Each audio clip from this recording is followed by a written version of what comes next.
I've seen her. She's the fastest ship in the Caribbean. If you grew up on Pirates of the Caribbean, you know exactly which ship that line belongs to. The HMS Interceptor, sleek, fast, the pride of Commodore Norrington's fleet. Right up until Jack Sparrow and Will Turner stole her out from under the Royal Navy's nose. Here is the part almost nobody tells you. The Black Pearl is a ghost story. The Flying Dutchman is pure myth. But the Interceptor, the idea of her, the ship class she represents, even the real vessel that played her on camera, all of that is grounded in something that actually happened on the water nearly 300 years before Disney ever picked up a camera. In 1720, somewhere off the western coast of Jamaica, a real single-masted sloop cut through black water at a speed that should not have been possible for a vessel its size. British naval officers standing on the docks at Port Royal watched it disappear past the horizon and realized, with a sinking feeling in their guts, that nothing in the entire Royal Navy Caribbean fleet could catch it. That sloop belonged to a pirate, and the class of ship the Royal Navy eventually built to hunt vessels exactly like it. A class so fast and so agile, it earned its reputation, tathing, not from firepower, but from its ability to intercept anything on open water. Is the real history hiding behind the fictional ship? Hollywood named the Intercept. Today, we are peeling back the movie. Magic completely. We are going to look at the real ship that physically played the Interceptor on camera, the Lady Washington. We are going to look at the real Royal Navy pursuit vessels that actually hunted pirates in the shallow waters of the Caribbean, and we are going to answer the question that matters most. Was there really a ship fast enough to outrun a pirate curse? Let's find out. In the film, the Interceptor is described as a brig, a two-masted, square-rigged vessel built for speed, designed specifically for chasing down smugglers. She is Commodore Norrington's pride and joy, the fastest ship in his fleet, right up until two thieves walk off with her in broad daylight. But here is the reality behind the camera. The ship you are actually watching on screen is the Lady Washington, a brig out of Aberdeen, Washington, built in 1989 as a historically accurate replica of a real 18th century merchant vessel. She measures 112 feet long overall, with a beam of 24 feet and a draft of just 11 feet, remarkably shallow for a vessel her size. Her masts rake slightly aft, which gives her that visual impression of forward motion, even when she is sitting still at anchor. When the Pirates of the Caribbean production team went looking for a ship in 2002, they were not just looking for something that could technically sail. They needed a vessel whose silhouette communicated speed to an audience that had never set foot on a sailing ship in their lives. The Lady Washington had exactly that quality. Clean lines, a narrow hull relative to her length, masts that seemed to lean forward into the wind. The moment she appeared on screen next to the Black Pearl, audiences understood the visual shorthand instantly. That ship was fast. You could see it in every line of her hull. So let's break down the actual fact versus fiction of her design. The fact: the real Lady Washington The original 1750 vessel this replica is based on was a genuine maritime pioneer. She was the first American vessel to make landfall on the west coast of North America, arriving at Tillamook Bay in what is now Oregon in 1788. She also became the first American ship to visit Japan. She was, in her own era, exactly what the fictional Interceptor was meant to represent, the cutting edge of what a small, fast vessel could accomplish. Fiction. Could a ship like this actually have outrun the Black Pearl?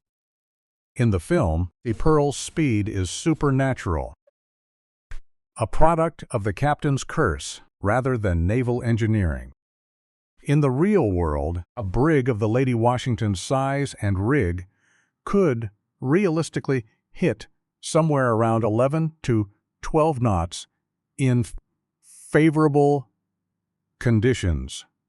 Genuinely fast for an 18th century vessel, but she was also small.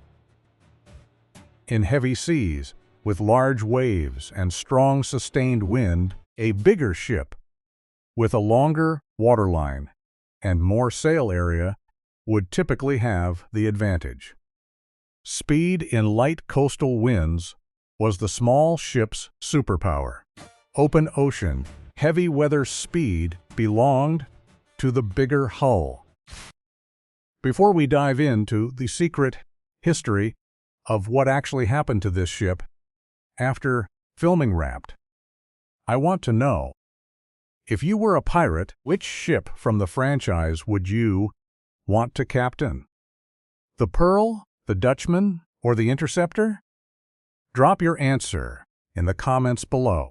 And if you are enjoying this deep dive into the real maritime history behind the movies, hit that subscribe button and ring the bell.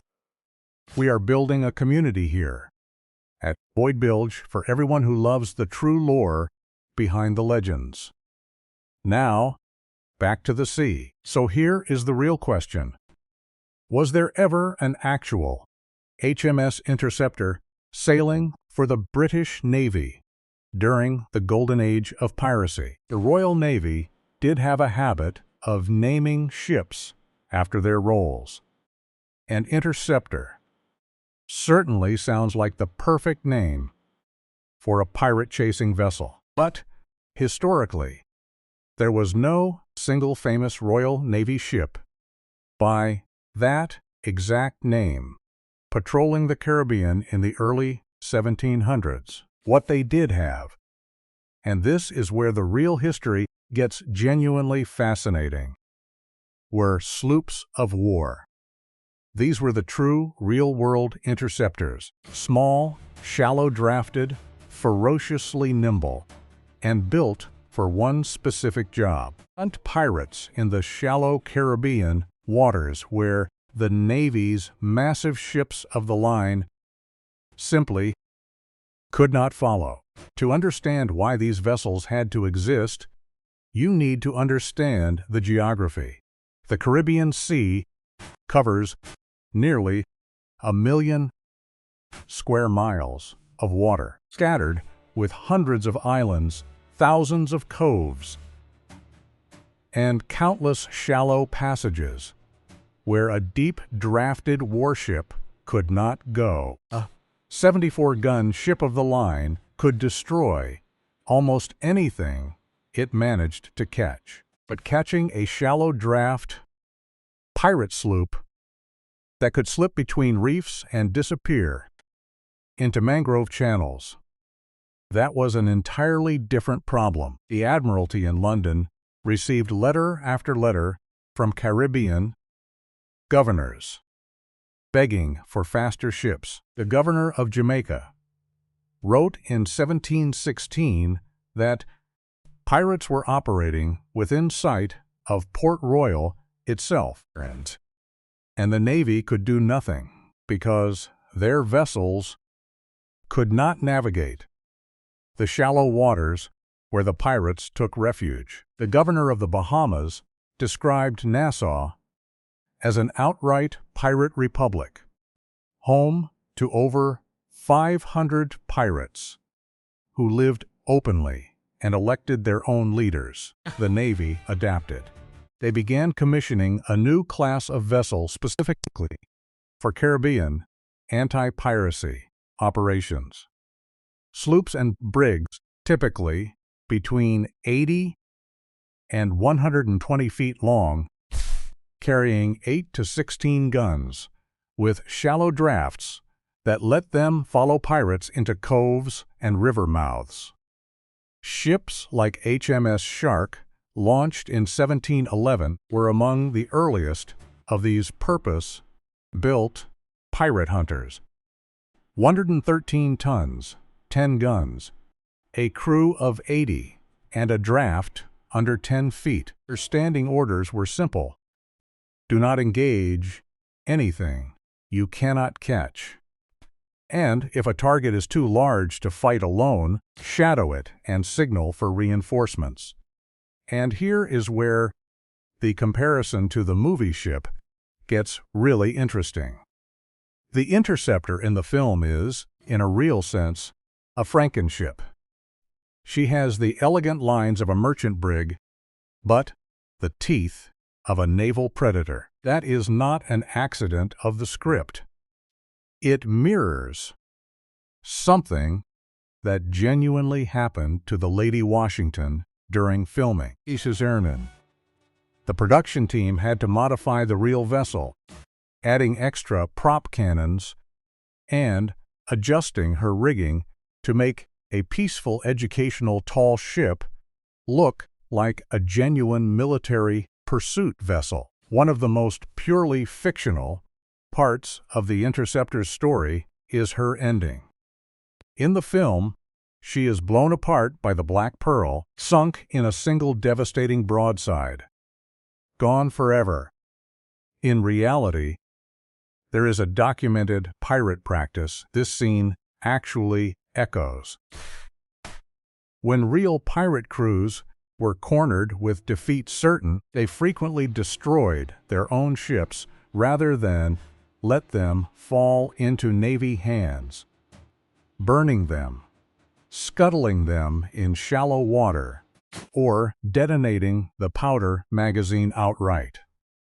A captured pirate ship gave the Navy intelligence about modifications, hideouts, and tactics. Destroying it destroyed that intelligence along with it. Some historians believe Blackbeard's own grounding of the Queen Anne's Revenge may have been a deliberate version of exactly this strategy, but the ship that actually played the Interceptor never suffered that fate.